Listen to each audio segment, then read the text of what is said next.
Hey everybody, तो आज के इस वीडियो में हम डिस्कस करने वाले हैं प्रश्न बैंकों जो कि कक्षा 12वीं राजनीतिक विज्ञान की होने वाली है। तो चलिए देख लेते हैं हमारे अध्याय 1 राजनीतिक विज्ञान के, जिसका नाम है शीत युद्ध का दौर। तो ये जो लेसन है हमारा ये कुल 11 अंक का है और 4 अंक के इसमें से वस्तुनिष्ठ 2 अंक का एक प्रश्न, साथ ही 5 अंक का एक प्रश्न आने वाला है।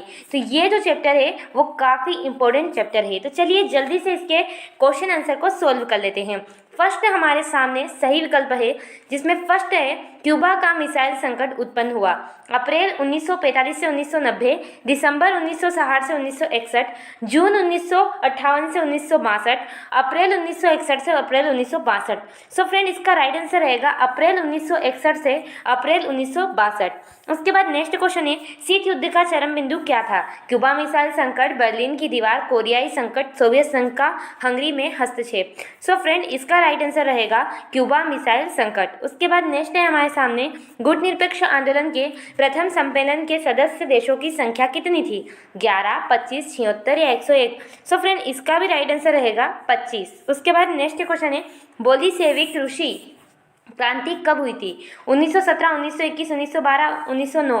सो फ्रेंड, इसका राइट आंसर रहेगा 1919 में। उसके बाद हमारे सामने आ जाते हैं 2 अंकीय प्रश्न। तो चलिए इनको देख लेते हैं। तो इसमें सबसे पहला प्रश्न है शीत युद्ध किस प्रकार का युद्ध है? तो जैसा कि आप स्क्रीन पर देख ही सकते हैं, शीत युद्ध का अर्थ है जब 2 या 2 से अधिक गुटों के मध्य ऐसी स्थिति बने के लगे युद्ध होकर रहेगा, परंतु वास्तव में कोई युद्ध नहीं होता है, अतः यह शीत युद्ध है। तो इसका आप स्क्रीनशॉट ले लीजिए। चलिए अपने नेक्स्ट क्वेश्चन को देख लेते हैं। सो फ्रेंड, जैसा कि आप देख सकते हैं स्क्रीन पर, अब हमारा नेक्स्ट क्वेश्चन है शीत युद्ध किन साधनों से लड़ा जाता है? तो जैसा कि आप देख सकते हैं स्क्रीन पर, शीत युद्ध प्रतियोगिता, घृणा तथा दूसरों को नीचा दिखाने, ईर्ष्या तथा देश की भावना से लड़ा जाता है, या इन साधनों से लड़ा जाता है। सो चलिए अब हमारे नेक्स्ट क्वेश्चन को देखते हैं। सो नेक्स्ट है हमारा शीत युद्ध की समाप्ति की घोषणा किसने और कब की? तो जैसा कि आप स्क्रीन पर देख सकते हैं, सन 1991 के अंत में सोवियत संघ के विघटन के साथ ही शीत युद्ध की समाप्ति की घोषणा हो चुकी थी। ये इसका आंसर रहेगा। उसके बाद नेक्स्ट है हमारे सामने वार्सा संधि में कौन कौन से देश सम्मिलित थे?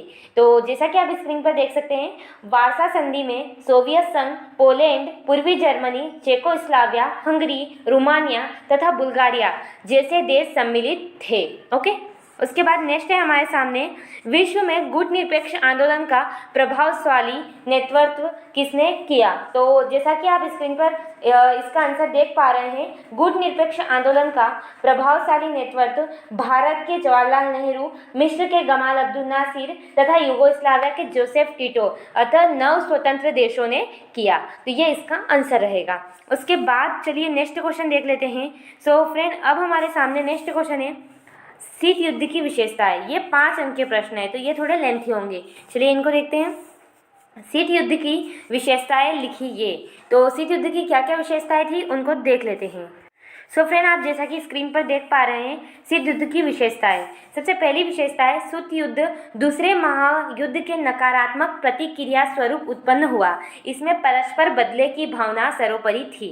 उसके बाद दूसरी, यह मूलतः शीत युद्ध एक राजनीतिक युद्ध का स्वरूप था, जिसमें 2 प्रतिद्वंदी महाशक्ति सोवियत संघ एवं संयुक्त राज्य अमेरिका के बीच तनावपूर्ण स्थिति उत्पन्न हुई। शीत युद्ध वास्तविक युद्ध न होकर वातावरण एवं स्थिति के दृष्टिकोण से वाक युद्ध था, जिसमें परस्पर एक दूसरे के खिलाफ झूठा प्रचार चरम बिंदु तक किया गया था। उसके बाद चौथी विशेषता है शीत युद्ध में जासूसी, गुप्त संधियां, प्रादेशिक गठबंधन तथा अनेक समझौते करके शक्ति का प्रसार किया गया था। और 5वीं इसकी विशेषता रहेगी अंतर्राष्ट्रीय समुदाय के राष्ट्रों की राजनीति तथा गैर राजनीतिक समस्याएं शीत युद्ध की प्रयोगशाला थी। तो इस प्रकार ये 5 विशेषताएं शीत युद्ध की रहेगी। तो आप इस आंसर का स्क्रीनशॉट ले लीजिए। आई होप आपने स्क्रीनशॉट ले लिया होगा। चलिए अपने नेक्स्ट क्वेश्चन की तरफ आगे बढ़ते हैं।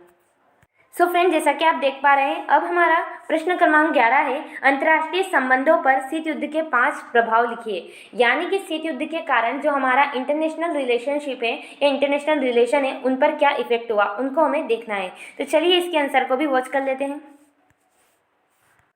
सो फ्रेंड, जैसा कि आप देख सकते हैं, अंतर्राष्ट्रीय राजनीति पर शीत युद्ध के प्रभाव अथवा परिणाम को संक्षेप में निम्नलिखित बिंदुओं द्वारा समझा जा सकता है।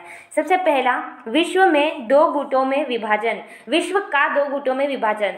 शीत युद्ध की वजह से विश्व राजनीति द्विध्रुवीय हो गई। सोवियत संघ तथा संयुक्त राष्ट्र अमेरिका अलग अलग गुटों का नेतृत्व करने लगा। यानी कि जैसे ही शीत युद्ध हुआ तो ये जो पूरा विश्व है ये दो भागों में बट गया। उसके बाद दूसरा प्रभाव ये हुआ कि आतंक एवं अविश्वास में बढ़ोतरी।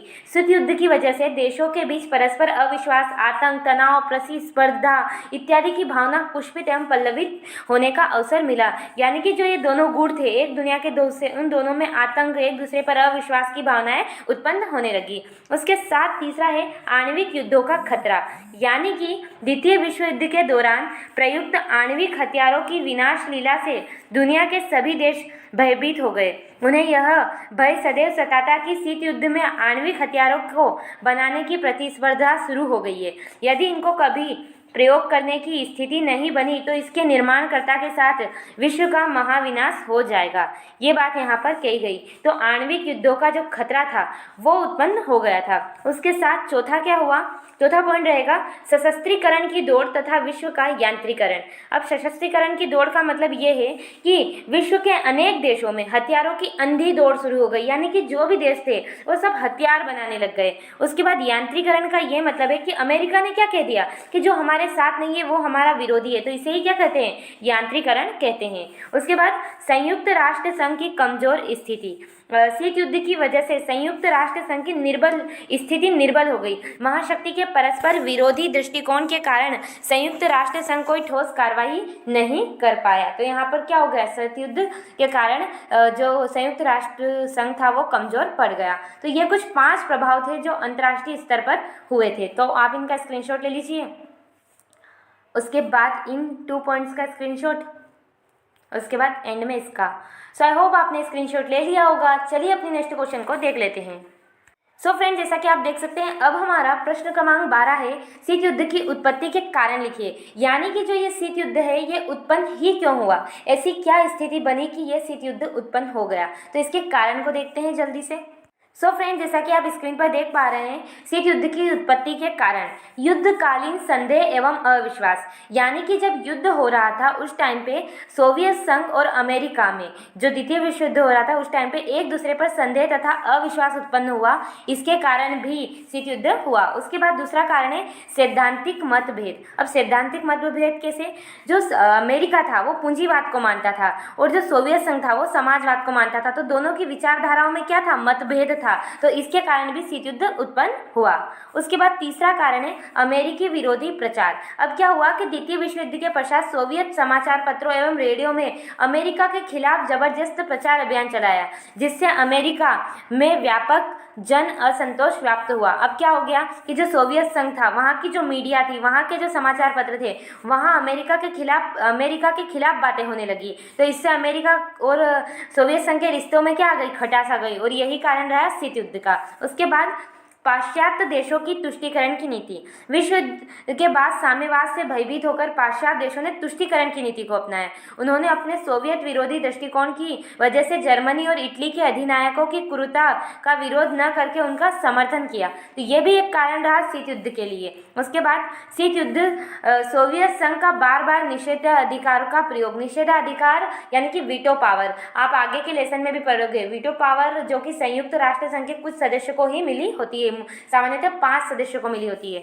तो उसका सोवियत संघ ने बार बार प्रयोग किया। यानी कि सोवियत संघ ने विशेषतः अमेरिका के प्रस्ताव नीतियों के खिलाफ बार बार वीटो का प्रयोग करके उनके प्रस्तावों को रद्द कर दिया। जब भी अमेरिका कोई प्रस्ताव देता सोवियत संघ अपनी वीटो पावर लगाता और उसे रद्द कर देता। तो इससे भी क्या हुआ? शीत युद्ध की स्थिति बनी। तो ये कुछ 5 कारण है जिनसे शीत युद्ध उत्पन्न हुआ। तो आप इनका स्क्रीनशॉट ले लीजिए।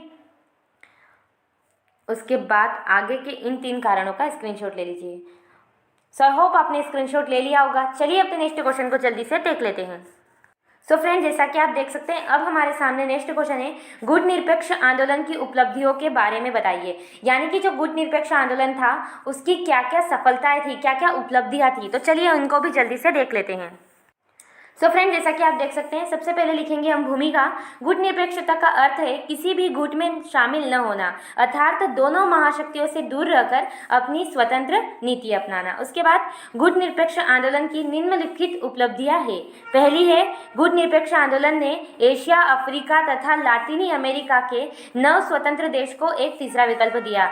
यानी कि जब सारी दुनिया 2 गुटों में बट रही थी तो कुछ 9 स्वतंत्र देश थे, उनको तीसरा विकल्प मिल गया गुट निरपेक्षता, और उनको उसके कारण इन दोनों के पास नहीं जाना पड़ा।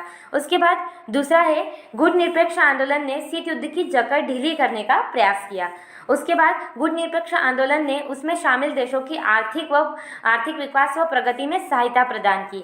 चौथा है, गुट निरपेक्षता ने दोनों महाशक्तियों के गुटों के मध्य मौजूद मतभेदों को कम करने का प्रयास कर मध्यस्थता की भूमिका निभाई। उसके बाद पांचवा है, गुट निरपेक्ष आंदोलन में शामिल देशों की अंतर्राष्ट्रीय भूमिका बढ़ी, यानी कि इंटरनेशनल लेवल पर उनकी पहचान आगे बढ़ी। उसके बाद गुट निरपेक्ष आंदोलन ने यह मिसाल पेश की कि किसी भी गरीब देश को महाशक्ति का पिछलगू बनने की जरूरत नहीं है। और अंत में निष्कर्ष में हमें लिखना है, अंततः गुट निरपेक्ष आंदोलन में शामिल देशों ने स्वयं की प्रगति के साथ साथ महाशक्ति में भी शांति स्थापित करने का प्रयास किया, अतः यह एक प्रासंगिक आंदोलन है। तो इस प्रकार आपको इसका आंसर लिखना है। तो चलिए आप जल्दी से स्क्रीनशॉट ले लीजिए, पहले भूमिका और एक पॉइंट का स्क्रीनशॉट, और उसके बाद इन सारे पॉइंट्स का स्क्रीनशॉट 2 से लगाकर, तो और उसके बाद इतना स्क्रीनशॉट। सो आई होप आपने स्क्रीनशॉट ले लिया होगा। तो अगर ये वीडियो आपको अच्छा लगा हो तो प्लीज़ वीडियो को लाइक कर देना, शेयर कर देना and subscribe the channel. Thanks for watching this video देखने के लिए धन्यवाद।